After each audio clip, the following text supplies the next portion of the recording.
So yeah, Chef, man, I was very impressed with Hammerstone. I thought he was gonna jump, and then I don't know what happened. He got hurt, and next thing you know, he came back, had one more match, and that was it. His Yeah. contract expired from TNA, and I'm like, what happened? So, unfortunately, two of the three, we know that unfortunately Richard Holiday, I think, was battling cancer, For a right? while, And yep. then he beat cancer. We seen him do a quick stint in MLW and kind of go to GCW, and it's a weird transition. Hammerstone, like you said, went to TNA, got hurt. We don't know exactly what happened. And then we know how MJF elevated from AEW, right? So would I love for whoever to sit back and go, we got to run this back, right? Like if AEW is allowing MJF to maneuver and work where he wants to work and still do his thing, if you give me the MJF that is super popping right now, you give me this Hammerstone who looks like he's vintage Hammerstone, and you give me a healthy Richard Holiday, let me tell you right now, nobody in any company right now would have that faction at this level, because all three of them, they're not guys who just came up. They're not that rendition. These are guys who've been in this industry already, and MJF is a pinnacle guy. You know what I mean? So this, if they play their cards right, I would love to see them bounce between AEW and Yeah, I'm still hoping that whenever MJF says I'm gonna revoke or invoke my rematch clause against the Hangman Page for the AEW title, that Hammerstone will show up to help MJF win the title, and then go from there. I'm thinking that's what I would love to happen, because MJF already lost the first opportunity, but he still has that contract. Yeah. He doesn't have any more friends left. He's no longer with the Hurt Business. They kicked him out, so now he's a loner. He has no friends. So who else then to take that mantle and kind of help him get that belt than one of his true friends from the MLW days, when they started? They were doing the road trips and all that kind of stuff, and then they were Yep. and then they now we're there for him to go there, help him, and then later on you could bring in Holiday, and you make the dynasty there in AEW, and that'll be awesome if that happens. If that can happen, I mean, it's all it's what we would like to happen. So, no, I know, but if we're talking, okay, so MJF, here's where we talk about MJF. This is where the difference of other podcasts and us are. We talk about wrestling as a whole, right? We don't just go WWE or Impact. We talk everything. We've been talking MLW for a while, and even before we talked MLW, for years, you knew these guys from MLW. For years. You know what I'm saying? So if the MJF we see now, I think is a smart businessman, and he gets it, right? Like, if he sits back and goes, yo, Tony, I think that if I bring him in, this could be something crazy. We could do something insane. And I think MJF is smart. Tony Khan is smart enough to listen to MJF. In the future, that will happen. So, we finally got our first female match, which was the biggest kaiju, Shoko Nakajima, going up against Yuki Kamofuku. And I actually enjoyed this match. I really thought that Yuki was going to win and take the belt back to Japan and have it defended over there at TJPW. But Shoko won with a nice maneuver. So she beat her. They gave the match almost 10 minutes. So it worked for me. I really enjoyed it. And I can't wait till next month if, have Shoko come back and see who she's going to go up against in the future. But I really enjoyed that match. The next match, which I thought I wasn't going to like, Alex Hammerstone against Matthew Justice, became the match that I actually liked. It's my favorite match. That shit was crazy. Yep. That shit was crazy. And why did Matthew Justice go on top of the thing again, the like on the rafter thing or the steps, and jump that high, that far, to give him an elbow smash or a Macho Man elbow with no type of padding or anything on the bottom on that concrete, bro. I know you want to, bring some pop, but damn, dude, like you got to be careful when you do shit like that, though. Like you have You know the part that frustrates me? The part that frustrates me with that shit, right? And here's where I forgot the guy's name. He was the guy who he had the pink or red hair before. He used to get upset when I used to talk on here. Who's the guy? Akira. These guys, they get upset when we try to actually say, we want to see you guys healthy, right? Doing a spot like that is very marginal, minimal that something successful will happen. And there's a huge possibility that you break something bad, right? Like something bad will happen to you. We don't want to see you brothers get hurt. So I don't want to see these stupid spots because you know what? Unfortunately, the industry, it's past that point. Because now, as soon as you do that, you get that pop, and now everybody's waiting for the next thing. No one's sitting back going, oh shit, look at that, and they're going to talk about it for a week. No, it's over as soon as they leave the venue. Protect yourselves, man. You don't need that type of shit to fucking if get you yourself get hurt, over. They're going to throw you out like you were yesterday's news. Quick, bro. We help you, brother. Quick. Sorry. You better go get that gun from me, going and see what you could do. Now, the next match, which I thought was going to be the match that I wanted to see, turned into the match that I really didn't like at all. And that was Templario go up against our homie, Ikuro Kwon, for the vacant World Middleweight Championship. This match was weird from the beginning. Like, I didn't get it at all. Like, what? Okay, so if supposedly he's no longer part of the Sentai Death Squad, why are Sentai Death Squad members coming out to beat up Templario? And you talk not Sentai Death Squad, Contra Unit. And then why are you having what's the guy's name? Don Cuervo? That's the guy for the drink. Who? You froze, so I can't hear you. No, not Templario. The guy with the drink.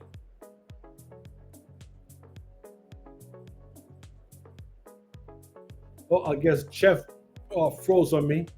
But whoever the guy with the drink was, and I can't remember right now, Don Cuervo or whatever that liquor thing is, Don Gato. Comes out, now they have a character now, like Don Gato, a real wrestler that looks and reminds me like this is the same thing with TNA Impact, and they had the game, and they had Suicide being part of the make a wrestler gimmick in the game, and then you went and made a wrestler in the game, and it was Suicide, and then he actually became a reality wrestler in TNA. This is what this reminds me of, with Tangato being that type of wrestler, like a make a wrestler option, and he became a wrestler, and now they're trying to have a Tangato wrestler now on the show, hitting uppercuts with the golden knuckles or whatever he was calling them. So yeah, that was kind of weird for me. And then he helped Templario win, which once again, that was completely weird for me that Templario won. But we knew that Templario was going to win because he's bringing honor back to Dario and the family there, where he got disrespected. So we saw that coming. That was going to happen. In the main event, we saw Matt Riddle go up against Donovan Dijak.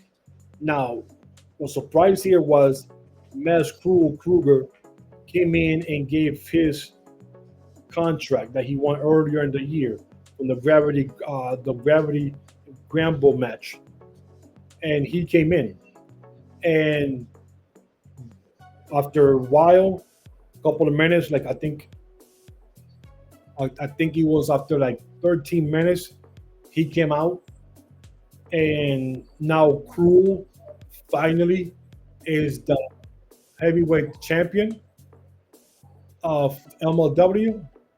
So Chef is back, and Chef, I was talking about how the heavyweight title was decided when Crew came in, and we went from a tag team to a three-way, or a singles match into a three-way match, and how finally Crew became the MLW heavyweight champion, and we're happy about that because we've been saying this guy should have been the champion all year long, and he finally did. The only thing that I didn't like about this was that it should have been Dijak against Riddle all the way down. Yes. And then towards the end, you see the song music, and you see Crew come out, give the contract or whatever he has, and then get in there and mess up the match and then pick up the win.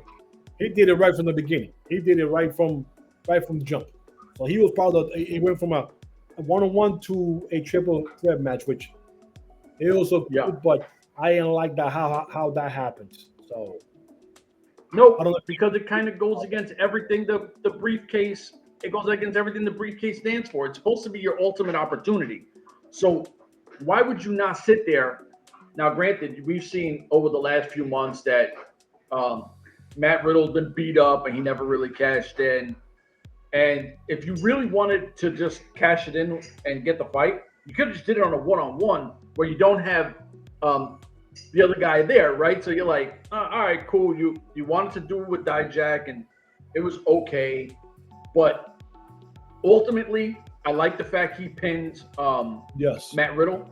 I don't know if Matt Riddle out of the company because he's supposed to be on a PBA. So that was their see you later. Thanks for helping out. But he's on the what? I mean, Mads Kruger, we want a PBA. What's a PBA? Paid by appearance.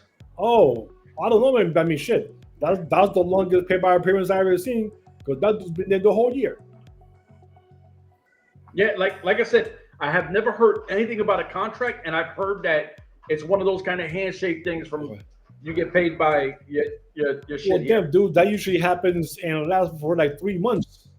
This dude's been there since what, last November?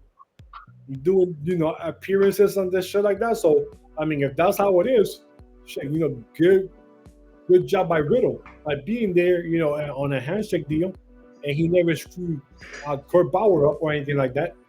If that's how that was, now what do you think is next for our Crew? Like, who do you think will be the next challenger for him?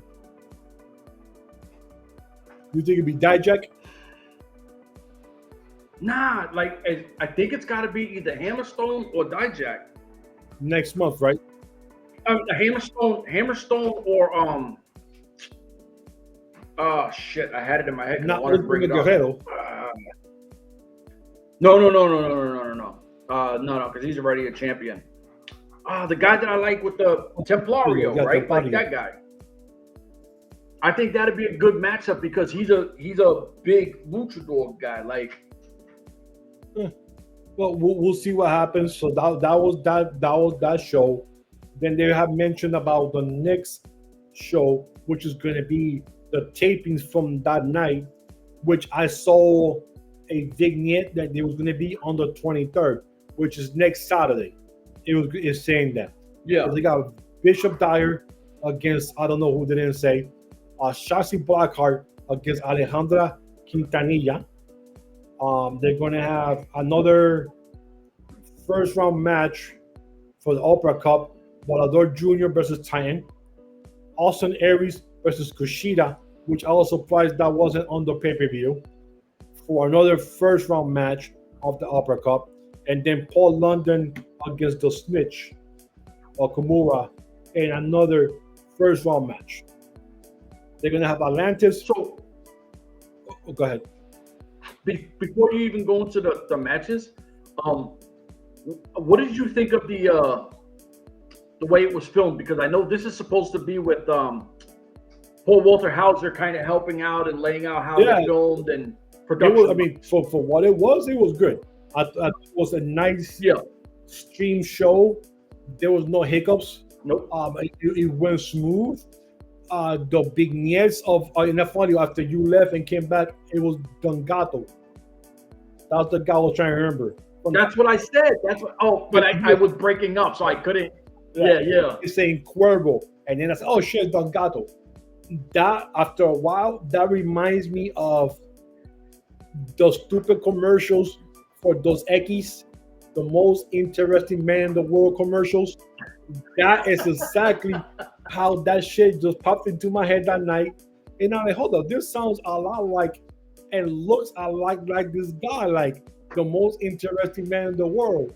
Those Equis guys, except it's Don Gato with a different phrase. You know, they're stroking the cats and shit. They're doing all these things, showing how interesting he is.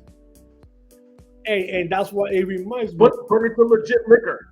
It's a legit whiskey, though. It reminds me of the Dos Equis beer commercials where he was the most interesting man in the world.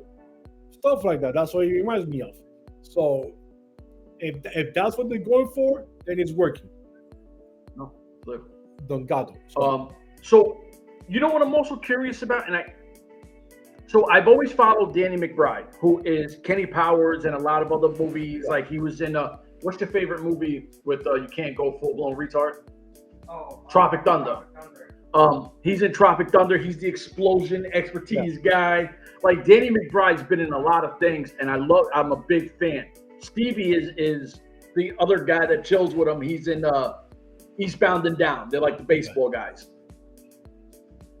I'm not sure because they're always part of these Don Gato things.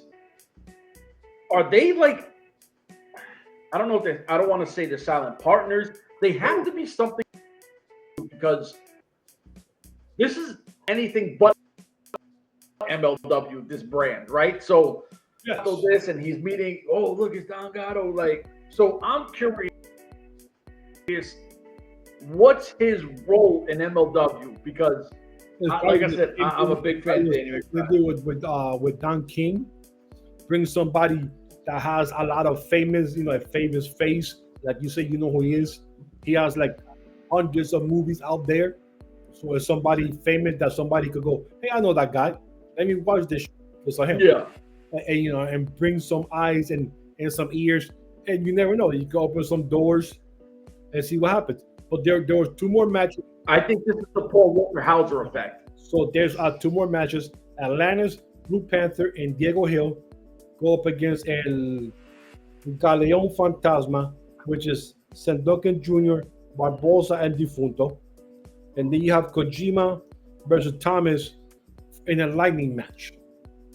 So that's the matches. Oh, God. That sounds terrible. So that's all the matches from the tapings that happened before and after Fireland, and thus will show up, I guess they said, or I saw somewhere on the 23rd, which is next Saturday. Now, I don't know the time.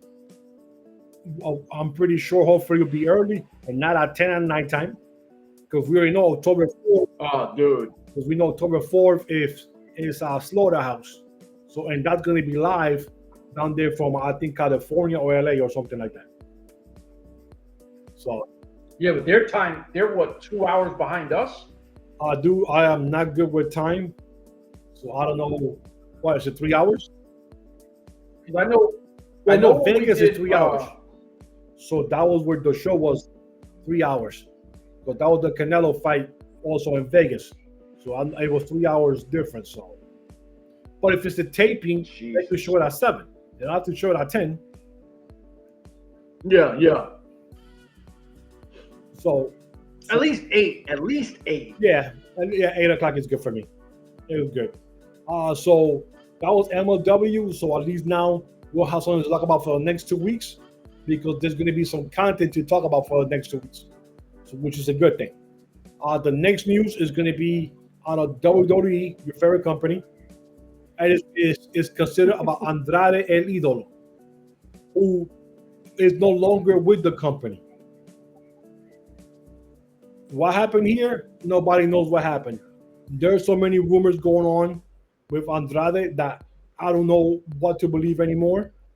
One of the rumors was that he supposedly failed a drug test, the wellness program thing.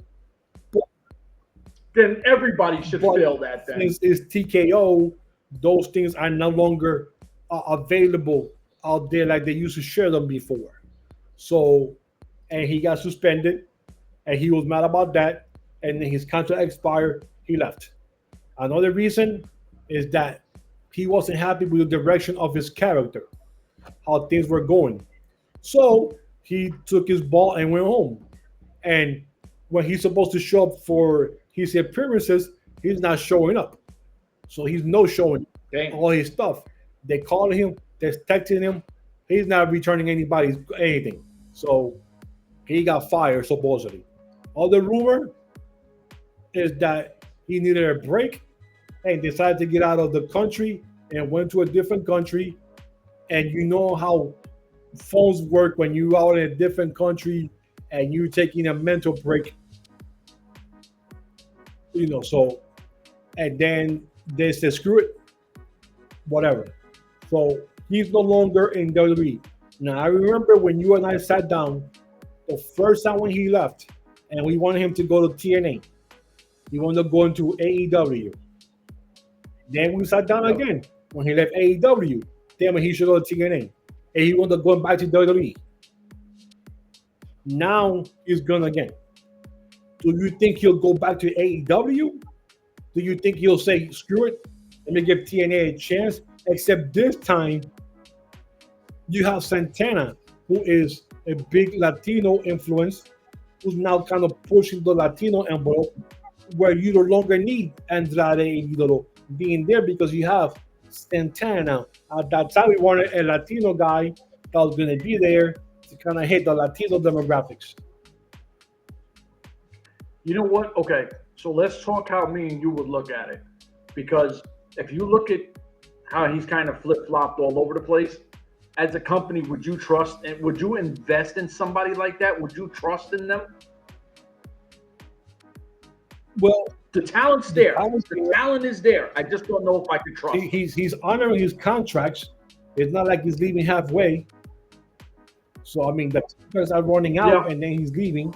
So it's not like he's like, I quit, and now you have.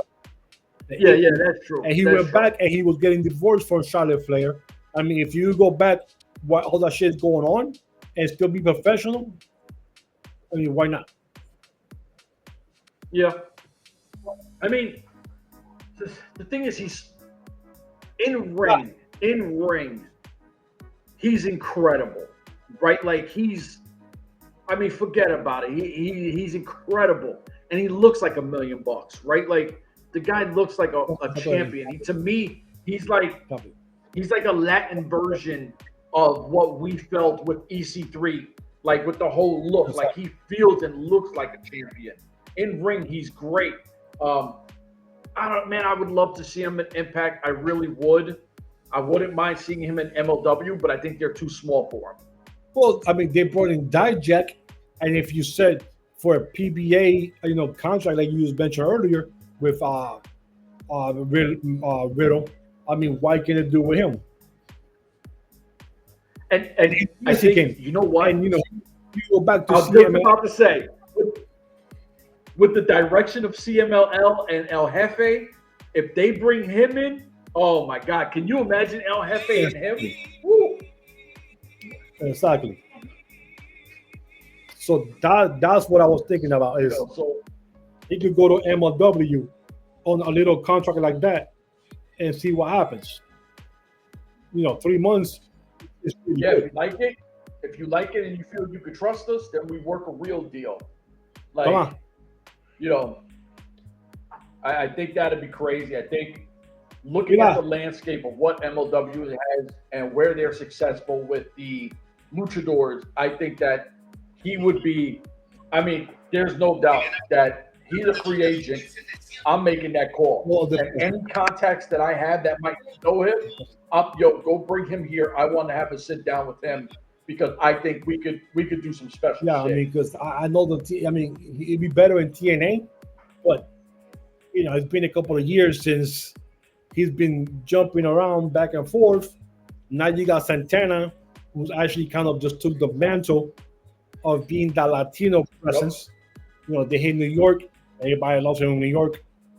Minnesota, everybody loves him there. So I mean, he's getting love everywhere he goes now, and hopefully now he'll win the belt from Trick at Great. I was gonna say Great American Bash, but the Bound for Glory. You know, so Yeah.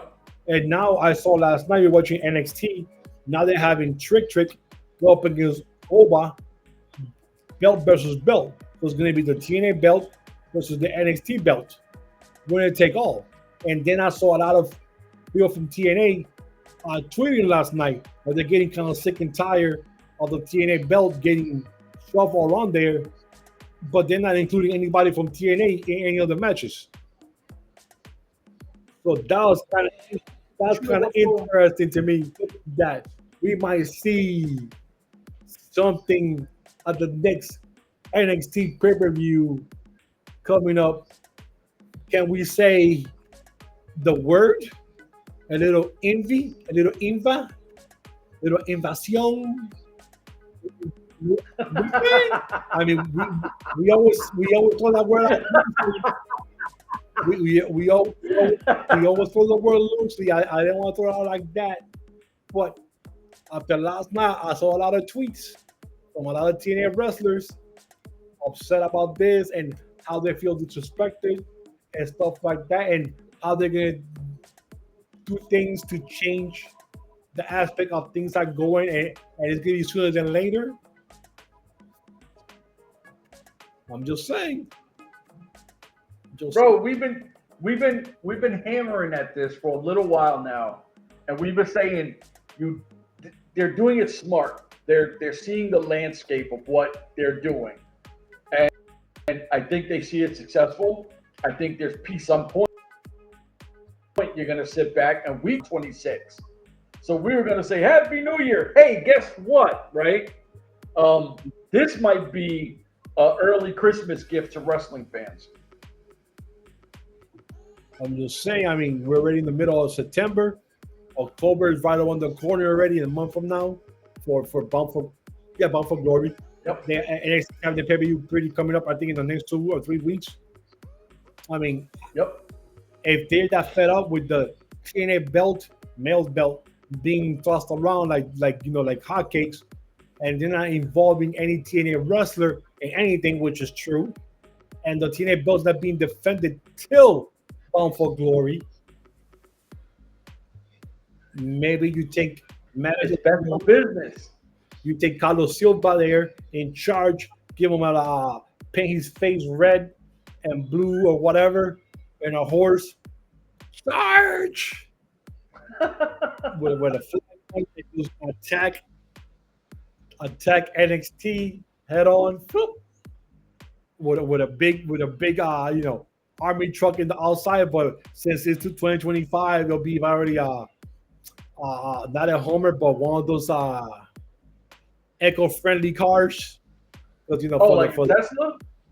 Yeah, with a Tesla truck. A Tesla truck, because you gotta save the environment. So you gotta upgrade. You gotta upgrade from the army truck because it weighs too much gas and all that smoke. Now it's a Tesla. They're rolling up on Teslas now. Coming for a war. So I mean, the writing is there. They put some fresh paint. We'll see if the paint dries on the wall and see what happens. But the next thing that I wanted to ask you about, I wanted to bring up for fans, and I wanted to dig deep, it was into the huge announcement a couple of days ago where Royal Rumble is going to be held in Saudi Arabia next year. But the biggest announcement being WrestleMania is going to be in Saudi Arabia in 2027. Now, I want to ask you how you feel about this and things like that. But what I wanted to do first was that I want to speak to the fans and just kind of give them a heart-to-heart and just tell them the majority of you guys fans are a bunch of morons. Right? WWE is a business. They're in the business of making money. WWE, TKO, UFC, Saudi Arabia, all those people, they don't care about you, Jeff, me, or anybody else. They care about getting that money. They went to Vegas. They got $20 to $25 million to go to Vegas. To go to Saudi Arabia next year, and then for WrestleMania, $250 million.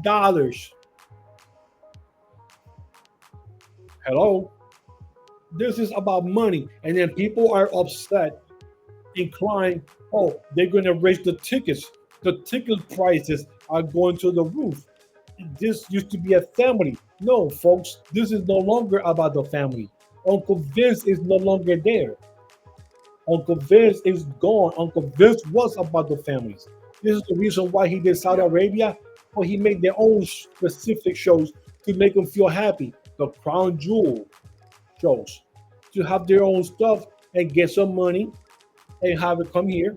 But when you went to WWE as a family of 4 or 5 or 6, it was affordable because you had your whole family. It was entertainment for family. It's no longer that anymore. When Saudi Arabia became involved, a lot of you fans sold out because a lot of you guys were complaining and still complain. Oh, well, females don't have any rights. They have to cover up and do this, and all you can see is their eyes. Or the religion is this and it's that, and you can't do that. And oh my God, it's blood money. How can they take blood money? But you are the same ones who are going in and sitting there front row, going crazy, taking and giving them more of the blood money, except it's American money. So you can be complaining on social media about this and then jump on this. It's impossible. You can't do that. You can't. You gotta either boycott WWE altogether and say, you know something, WWE sold out. WWE does not care about me anymore. So why should I care about them? I'm going to go somewhere else where it's affordable. AEW, TNA, MLW, N.W.A, or some of the indie shows in your own city. I'm going to go there and spend my money there because they care about me, my family, and my money. Once people realize this and they stop going to the shows and they stop boycotting, which is never going to happen. I'm just saying this right now. It's never going to happen. Never going to happen. And they boycott, then that's when they're going to look and say, you know something, maybe it's time. We kind of jumped we jumped ahead. We kind of jumped ahead, and now the fans are leaving us. No, they're still getting 2 point something million fans. They're still getting the million fans or more on Netflix, on Peacock, on Hulu. Now they got the ESPN deal. So people are making fun. Oh, they're going broke, and look at the money that's coming in now. All of a sudden, in less than 3-4 months, the money's coming in. It's like a floodgate of cash just coming in. But people, blood money or no money, it's all the same. It's money. You could clean the blood money, but you clean the blood off of it. And you know what's going to happen? The money could still have blood on it, and you could still use it. So, listen, that's my rant. So the only thing I'm going to correct you on, because it's one of the most amazing things I thought I'd never see in my life. In the Middle East, women are not they're not forced to cover up no more. They have the right to actually wear what they want. That's something that was passed, I think, 3 weeks ago. Oh, wow. So they can actually dress how they want. Is it safe for them? No, I don't think so, because that's male dominant. But by law, a woman no longer has to cover with the hijab and everything else. So I heard that and I was like, oh, wow, looks like we're finally going into the new thing. Now, quick question, just to jump on that. Do you think the American Saudi Arabia folks or people who Muslims who believe that, do you think that they see that there now? You think they'll do that here where they'll start saying, I'm going to stop wearing the hijab now? It depends, because I think that I think a lot of it is so old driven where older people, I think, will stick to what they know. I think the younger generation will say, I have my right, and I want to not have to be like everybody else. Facts. So Because you and I have our own mindsets already. I'm over 50, so I'm going to keep doing the same thing. Okay, changed, but I'm comfortable doing this because I've done this for 30, 40 years. But you're right. Someone like Alex or Junior, we're different. It's a new era, 2025. We can do whatever. Yeah, so that's true. And I think with all these fans, this is what we have talked about this through little things. We get sidetracked. We've been doing this for a long time, and we get sidetracked. We talk everything.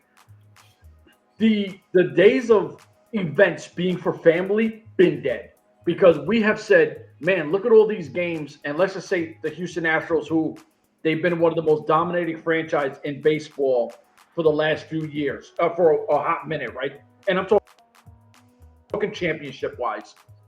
There were times that you could watch, let's just say, a rivalry like Yankees and Houston. You could watch a Yankee in the Bronx, or you could watch it in Houston, and you'll find a lot of empty seats, because a lot of times the real fans can't afford it, and a lot of those seats are sold out because corporations are buying them, right? So you're wondering, where is everybody at? Well, those corporate people, they're sold out, but the corporate people who bought them, they're not going. So these teams, and like, let's just say Soto making like $600 million, Ohtani making $1 billion. You know, the more these guys get paid, the more tickets go up. And the more those guys get paid, listen, the more real fans can't go to these events. For people to sit there and go, oh, well, this is not for family. It's a business. This is a business. And if you can't, don't. So when people sit back and go, oh, WWE took the blood money, listen, if that's the case, and first off, and I don't want to scared American or nothing like that, never. And listen, I'm a big history person. I love certain mythologies. I'm a Cleopatra fan. I love the Nile. I'll never go. I will never, ever go to the Middle East. I would love to see Tutankhamun's pyramid. People like us don't belong in places like that.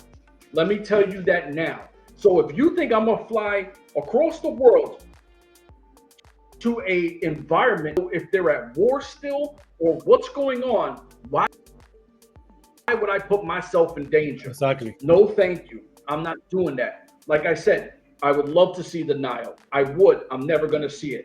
I'd love to see the pyramids. I'm never gonna see it. Right? Like, there are just certain places I'm just never going to even attempt to go because it's not safe. Don't they have pyramids in Vegas? Oh, nah, bro. There ain't no fucking pyramids. I mean, like fake pyramids or whatever. Like you can take a picture in front of it. You know what? The only pyramid I've ever been in, it's if you look at the shape of the Memphis Grizzlies, right? It's kind of like a pyramid, right? Okay, me and my boy Dave, we worked for a movie company that actually moved everything into that place when they were first building it. Oh wow! So that was pretty cool. Like we did that years ago, but like even to like I did a boat trip on the Erie Canal. I know it's going left, and we're on a little houseboat having a lot of fun. Took the family there. You know, we're going up the Erie Canal, going through locks.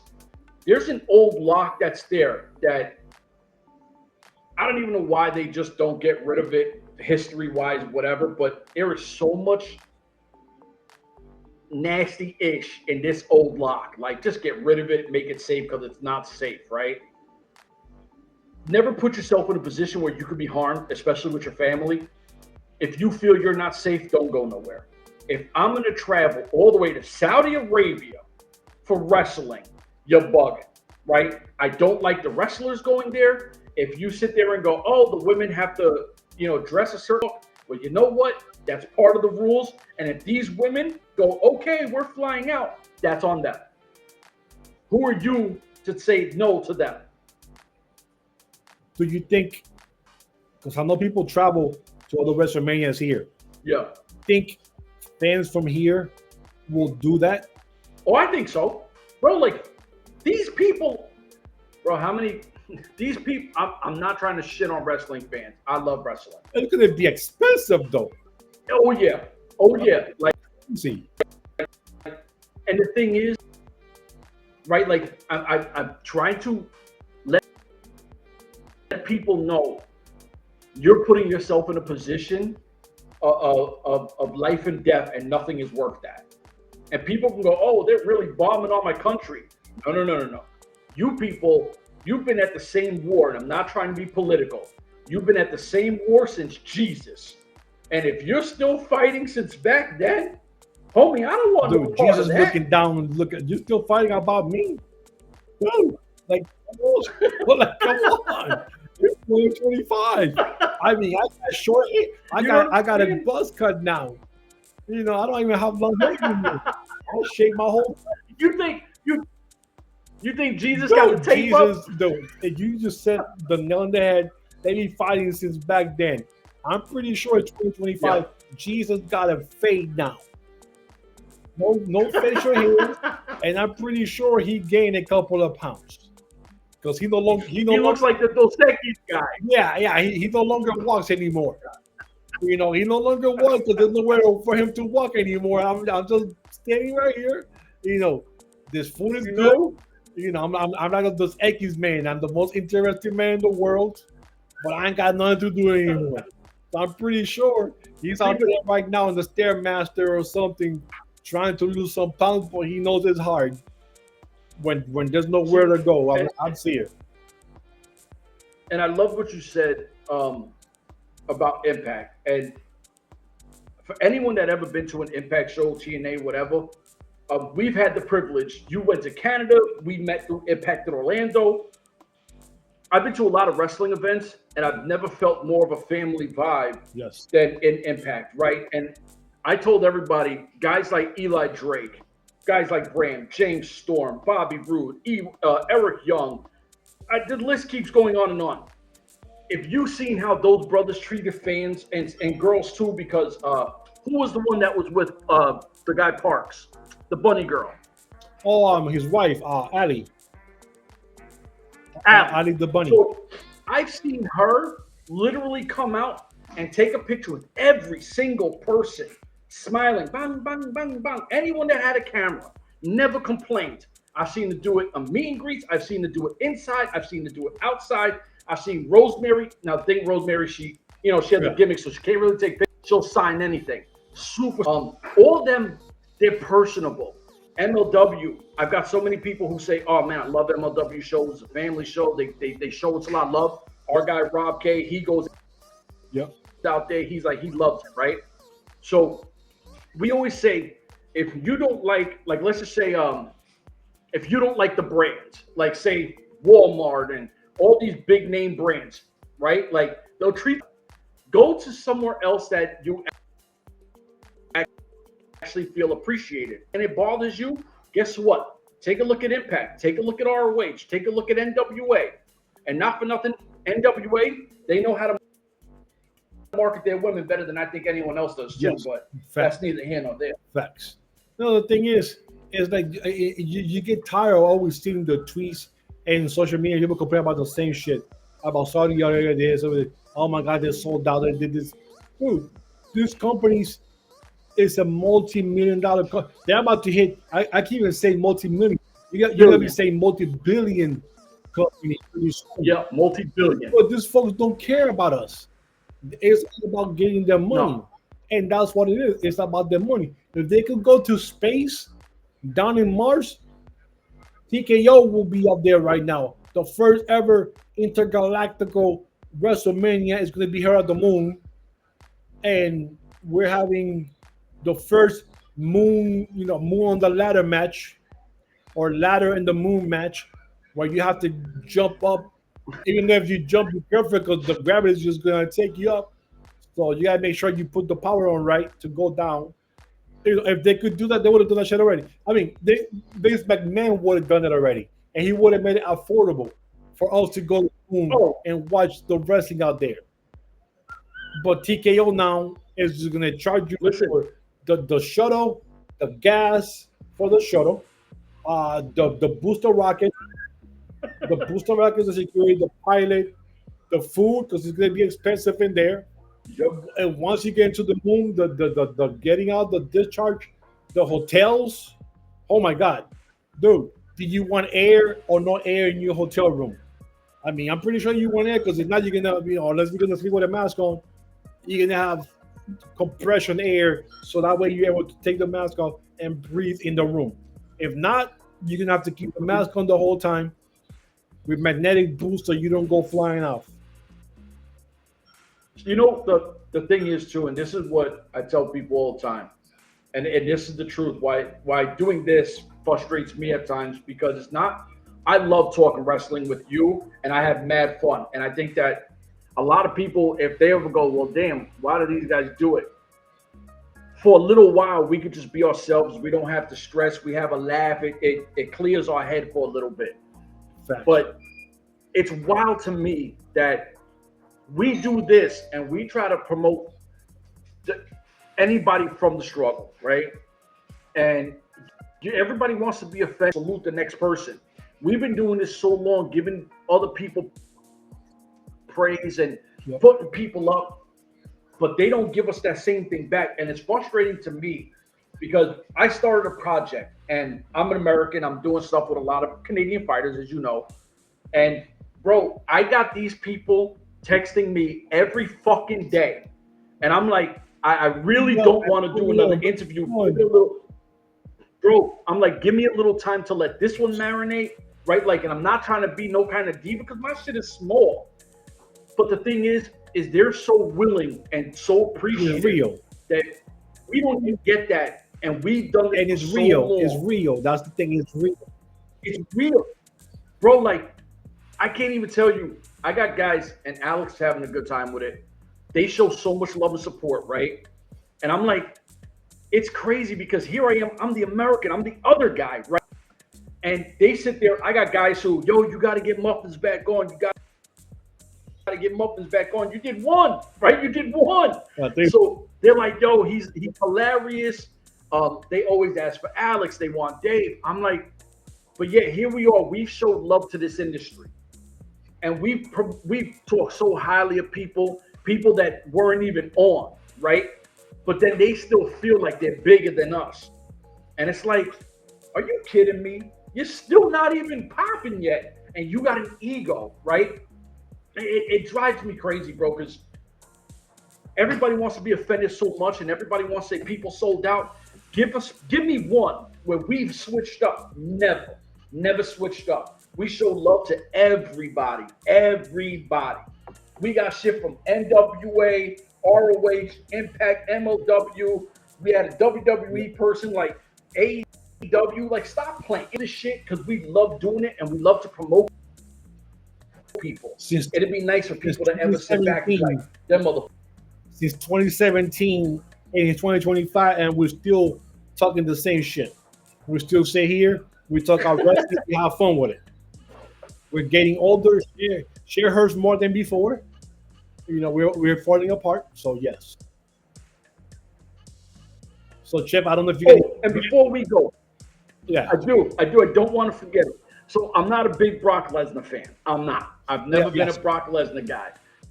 He had the segment where he's talking to R-Truth. He's like, your name is R-Truth. He's like, my name is Ron Cena. And yo, bro, if you look at Brock's face, he starts to laugh and then tries to like pick it back up. And I'm like, R-Truth to me is one of the most underrated wrestlers I think we've ever seen. I don't think that R-Truth gets enough credit because we've seen him from the TNA days as a star. We've seen him great in WWE because even to this day, he's still super entertaining as hell. And to think that they released them last year or earlier this year, only to bring them back, the fans were going crazy. So that should tell you something. Imagine, right? Like, yes, he's somebody that I think young people should study because we've said this. A lot of these young guys now, they struggle with the promo aspect, which is such a big part of wrestling. If you study and just look at those from little Jimmy to run killings or truth, Yes. the breakdancing, the street shit, the weird stuff. He just knew how to connect with the fans. Legendary shit, bro. Respect our truth. My bad. So I'm done with my WWE rant of Saudi Arabia. So I don't know if you have anything else left to talk about or not. Nah, I think we're done, brother. All right. So take us home, bro. Take us home. You know what? Listen, it's Wednesday, I think. I'm too old to remember what day it is. Like, subscribe, share, all that good ish. For myself, this brother here, we out of here. Deuces. Deuces. Damn it. Need the button.